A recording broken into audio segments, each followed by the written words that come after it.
Our first team represents Poland, 14-year-old Yelyzaveta and 17-year-old Jakub JANICKI. This is their first Junior Grand Prix event, Mark.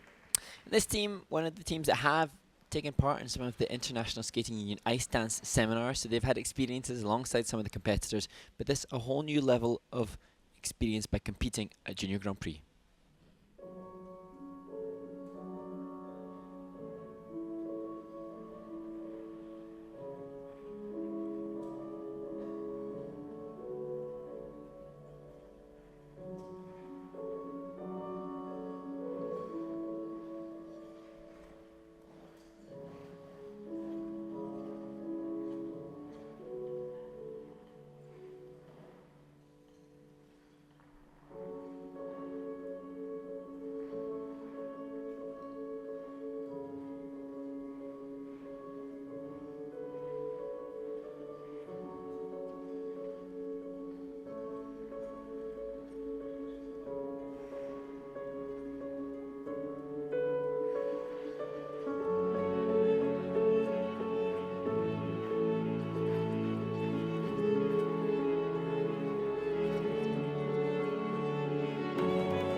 Yelyzaveta, LISOVA and Jakub JANICKI representing Poland. And this team, there's lots to talk about regarding the technique and the development of the team moving forward. But for me, what was so beautiful to see was a passion and some intensity to their movement. And in the two final choreographic elements, of which all the junior teams must perform, two choreographic elements, there was a real sense of passion. Now, this experienced music by the wondrous Ludovico Einaudi, a piece that's so used and common, but you could see two young people tapping into their passion for it. I thought there was a couple parts of this program that they looked much stronger, more mature, more together. There were certain parts that go, wow, this is a different looking team. And then, you would get back to obviously some of the more challenging parts of the program. But good choice of music, I think, for this team. Yes, and Nice. that's cool. Transitional. Oh, maybe that was it. Oh, yeah. So as we look then back through the elements, then we can assess then where this team has to devote their time moving forward. Just seeing the little breaks in the rotation there, so that has an impact on the technical element score for Yelyzaveta and Jakub. But then moving forward, it's just those crossovers, those elementary transitional steps, being able to try to increase the glide. He's not quite low enough in the position in that stationary lift for the level that's attained. Not far off, not a million miles away. As we look at the difficult entry into the rotational lift, working through 6 rotations, and their change of pose for feature. And here, the likes of those back crossovers, just working on the tactility of the blade as it leaves the ice. But here, I love this. Look at Yelyzaveta's face there. She's invested in the storytelling and the passion that the music requires. And I thought, well done on these catches, Ted. I thought the choreo lift to conclude the program, you can see there in Jakub, he was invested there in the kind of romantic finish to the program, or perhaps he just had a kind of happy face knowing that run through was clean and done. This was gorgeous. Look at her arm movement there and neckline. Lovely.